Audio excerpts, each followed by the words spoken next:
هر څوک مې د زړه قرارولو له راځي، پوهېږم ولې نه چې قتلولو له راځي. بلبل کړي د ګل وصف که بهار وي که خزان، بلبل کړي د ګل وصف که بهار وي که خزان. بورا ته خو یې بس یو ښکلولو له راځي. غمونه د اشنا زه اوس په هېڅ نه هېروم، غمونه د اشنا زه اوس په هېڅ نه هېروم. ای غمه د دنیا که هېرولو له راځي. او ارمانه د اشنا شه د اشنا سره مشته، ارمانه د اشنا شه د اشنا سره مشته، چې زړه ته د خاطر ازارولو له راځي. ګرانو مینوالو د ژوند رنګ خپرونې کتونکو، زه خمار یوسفزی یو ځل بیا د ژوند رنګ په خپرونه کې ستاسو په وړاندې حاضر یم. نن زموږ سره په خپرونه کې یو داسې هستي ناسته ده چې څه د تعارف محتاج نه دی، خو بیا هم د تعارف کول غواړم د هغوی چې د ضلع شانګلې د الوچ سیمې سره تعلق لري. ډاکټر ممتاز علي ممتاز نیورو سرجن، د دوی نه به خوندور شعرونه اورو او ستاسو سره د ژوند رنګ په خپرونه کې به شریکو. ډاکټر صاحب ته د سحر بنیري صاحب په دې شعرونو باندې د ژوند رنګ په خپرونه کې هرکلی ویمه. سحر بنیري صاحب وایي چې دې ښار کې چې مشته و له مودو د کار سړي، دې ښار کې چې مشته و له مودو د کار سړي، اوس خدای زده چېرته ورک شو هغه څو د کار سړي. زمونږ سر نموره کې دي زمونږ څو کسان، زمونږ سر نموره کې دي زمونږ څو کسان، هغوی سره خوندي دي د هغوی د کار سړي. ډاکټر صاحب ته د ژوند رنګ په خپرونه کې د سحر بنیري صاحب په دغه شعرونو باندې هرکلی ویم. ډاکټر صاحب نه یو څو پوښتنې هم کوم چې ډاکټر صاحب د دومره مصروفیاتو باوجود د ادب سره دومره زیات شوق لري، دوی ته په دې کې ستونزې شته یا د دوی د مینې انتها ده چې دوی غزل لیکي او د چاپېرشل عکاسي پکې کوي؟ اعوذ بالله من الشیطان الرجیم، بسم الله الرحمن الرحیم. زه ډیره شکریا ادا کوم ستاسو چې اول تاسو چې کوم کوشچن ما نه وکړو چې یاره کوم سوال تاسو وکړو چې زه دومره مصروفه زندګۍ کې څنګه داسې وخت د ادب له ورکومه. نو ستاسو هم ظاهره خبره ده، ستاسو هم ډېر مصروفه ژوند دی او ډېر قیمتي وخت دی چې تاسو په هغې کې مال وخت راکړو، او زه درته هم دومره د قیامت سړی ښکاره شوم چې راکړه دې ځای ته م را وړاندې کړم او زما نه څه خبرې اورېدل غواړئ واورئ یا چاته واوروئ دې قوم د خلکو ته. وایم چې یو انسان ځانه څنګه ژوند غواړي، دې غواړي چې دې بل ته هم داسې ژوند زه ورکړم. الله علم دی، هغه علم خوښ کړی دی، نو په کار دا ده چې موږ علم زموږ د باره خوښ کړی او موږ علم وکړو. اوس زموږ نیورو سرجري یو ډېر ګران فیلډ دی، حقیقت دا چې په ډاکټرۍ کې ډېر ګران فیلډ دی چې په نیورو سرجري نوم څوک اخلي. شروع کې نیورو سرجري په پاکستان کې ځکه کمزورې وه چې نیورو سرجري ته به څوک ته نه دا د کېدو شی نه دی وي، خو بیا چې دلته څه داسې پروفیسر سینر کسان راوتل، هغوی دې فیلډ ته ډېر زیات توجه ورکړه، هغوی ډېر ایکسپیرینس حاصل کړه. نو هغوی نیورو سرجري دومره مشهور کړه چې نن سبا په نیورو سرجري باندې یو جنګ دی، هر کس کوشش کوي چې د نیورو سرجن جوړ شي. ولې چې د هغوی استادان ډېر ماهران دي، هغوی د نیورو سرجري داسې حد ته اوس ورسوله چې زموږ جونیر دا کوشش کوي چې د دې په ډبل یې موږ نور ورسوو. خوند یې راکړی دی، خو خبره یوازې دا نه ده چې موږ به په یو شیز باندې فوکس ژوند کې ډېرې لکه فرض که زه انسان یم، زما جنرل کوشش سوچ به موږ دا کوو زه انسان یم، زما په وجود کې یو شیز نه دی، زما په وجود کې مازغه دي، زما په وجود کې سترګې دي، زما په وجود کې غوږ دی، زما په وجود کې خوله ده، لاس دی، زړه دی، ډېر څیزونه دي، هغې نه وجود جوړ شوی دی. نو که زموږ ژوند دی هغه هم د ډېرو خبرو نه جوړ شوی دی، زما د علم زما د مهارت نه جوړ شوی دی. چونکې خو دلته به اوس د ادب خبره راځي. که زه چېرته خپل د فیلډ سره ادب ونه کوم، لکه فار اګزامپل ما علم حاصله او ما خپل د استاذ ادب نه وی کړی، زه به نن نیورو سرجن نوم. ما خپل د یو سینیر ادب ونه کړو، نو زه به په دې حیثیت باندې نوم. ادب اصل کې دغه شیز دی چې دا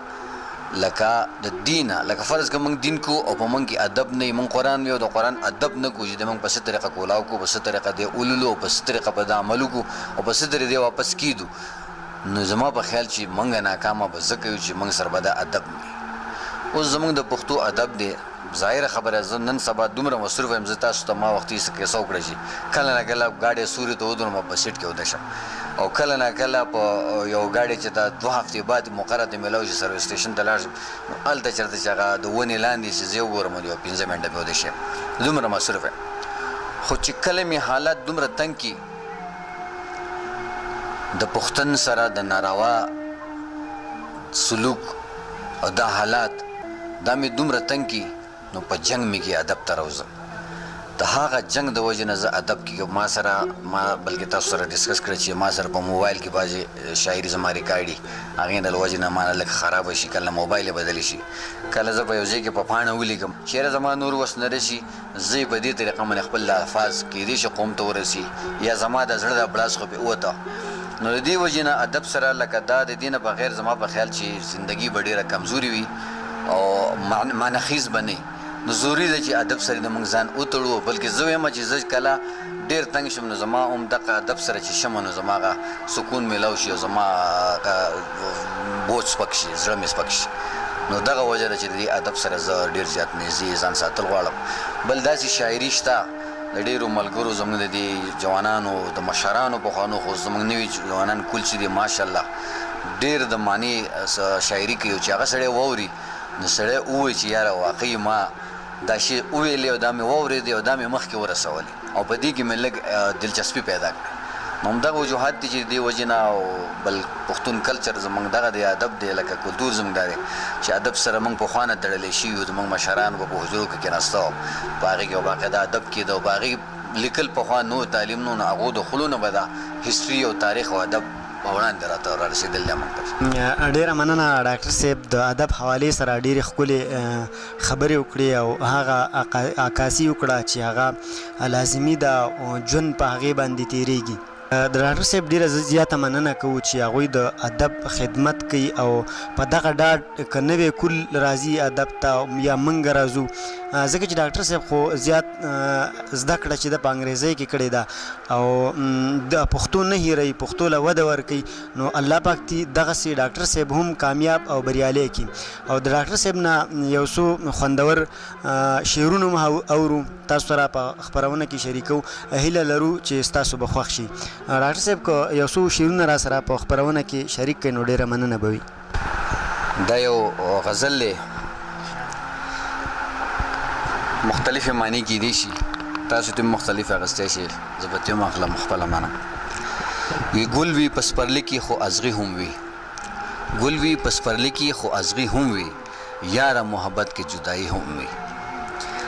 او سترګو ته مې مه ګوره پاگل وشي سترګو ته مې مه ګوره پاگل وشي او سترګو کې اکثر جادوګري هم وي او کله خو مې څنګ ته زه راځه اشنا کله خو مې څنګ ته زه راځه اشنا کله تلو راتلو کې اشنایي هم وي اشنایي هم وي او چرته چې بلیږي اور د زړه په سر چرته چې بلیږي اور د زړه په سر هلته سور انګار وي او لوګي هم وي او ته چې غاړې وځي د رقیب سره ته چې غاړې وځي د رقیب سره نو خولې نه د ممتاز به اسویلي هم وي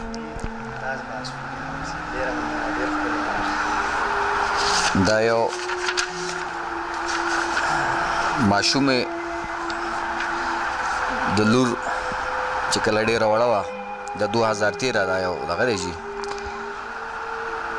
د هغې احساسات چې کله هغه خپل احساسات ماشوم یې 2 نیمو کالې نور څه نشي ویلو نو هغې احساسات څه وي نو د هغه ما په دې الفاظو کې څه راتړلې ده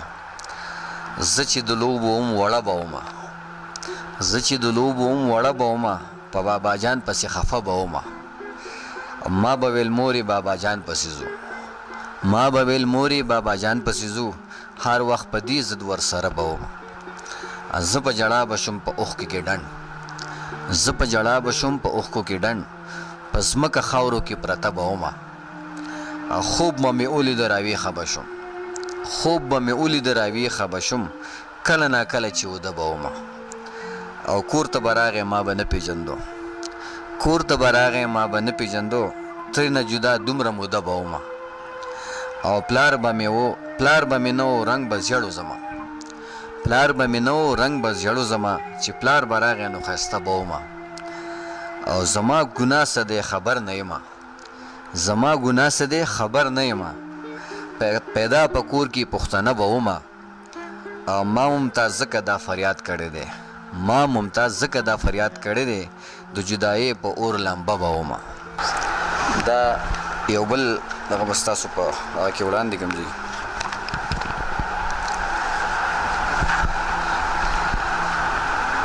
ما تاسو څنګه چې تاسو ته ما ووي انسان دی ظاهره خبره ده صبر خو دومره لکه منګه ظاهر خبره چې پښتون قوم دومره صبر نه لري الله چې موږ د نبی علیه السلام امتیان یو د صبر ډېره غټه ستاینه شی ده او د صبر ډېره غټه میوه ده خو کله نه کله چې انسان ډېر زیات تنګ شي نو که نور څه نه نو څوک یې په یو الفاظو کې څوک په فسادونو کې راوځي څوک په څه کې راځي موږ ورته په ادب کې خپل هغه د زړه بړاس وباسو نو که زموږ څه جنګ وي او هغه به په دې ادب په دې الفاظو کې او د خپل هغه زړه بړاس وباسو نو چې زړه بړاس وویستی شي نو زما په خیال هغه فتنې هم ختمې شي دا غزل دی چې جانانه تا چې د رقیب سره خبرې وکړې جانانه تا چې د رقیب سره خبرې وکړې په پټه پټه دې زمانه ډېرې لرې وکړې دا د ډېر نږدې دوست ډېر نږدې کس د بېوفایي پورې دا خبره کیدی شي نو لکه د زرکې د بچي غوندې ما وساتلې دا شعر دی چې لکه د زرکې د بچي غوندې ما وساتلې اوس ځان نه الوزي او ځان له دې وزرې وکړې که ستا د حسن دوران راغې خو ما هم تېر کړی ستا په شان هم په ما پسې ډېرو سندرې وکړې او چې د زړګي په شش محل کې مې په ناز ساتلې چې د زړګي په شش محل کې مې په ناز ساتلې تا د هغه زړګي ټوټې ټوټې کنډرې وکړې او نه د چې د زړګي په شش محل کې مې په ناز ساتلې چې د زړګي په شش محل کې مې په ناز ساتلې تا د هغه زړګي ټوټې ټوټې کنډرې وکړې او نه د چا زړه شوي او نه تاله څوک زړګی درکوي نه د چا د زړه شوي او نه تاله څوک زړګی درکوي تا چې زما د زړه په وینو اوبه خورې وکړې د زړه په وینو اوبه خورې وکړې ممتازه وخت راته په ژبه کې تیزاب اچول ممتازه وخت راته په ژبه کې تیزاب اچول ما څو خبرې لږ ساعت لکه اوترې وکړې د ډاکټر صاحب ډېره زیاته مننه کوو ځکه چې د اختر ورځ ده ډېر میلمانه ناست دي او د هغې باوجود ډاکټر صاحب موږ له وخت راکړو زموږ سره کېناست او د شعر و شاعرۍ نه علاوه نور هم موږ د ډاکټر صاحب نه ډېرې خوږې خبرې واورېدې د طایب صاحب په دې شعرونو باندې تر نوي پروګرامه اجازت غواړم خلک د ستورو د اسمان نه غیر چاپېره ګرځي خلک د ستورو د اسمان نه غیر چاپېره ګرځي زموږ خیالونه د جانان نه غیر چاپېره ګرځي او زه به یې نه وایم زه ته ووایه څه به کوي چې یو ګلچین د ګلستان نه غیر چاپېره ګرځي او چې خدای رازق ګڼي خالق ګڼي معبود یې ګڼي چې خدای رازق ګڼي خالق ګڼي معبود یې ګڼي خلک په څه تمه د خان نه غیر چاپېره ګرځي او ولې به نه راوړي لمبې لمبې لوګي رنګونه ولې به نه راوړي لمبې لمبې لوګي رنګونه زما غزل د دې دوران نه غیر چاپېره ګرځي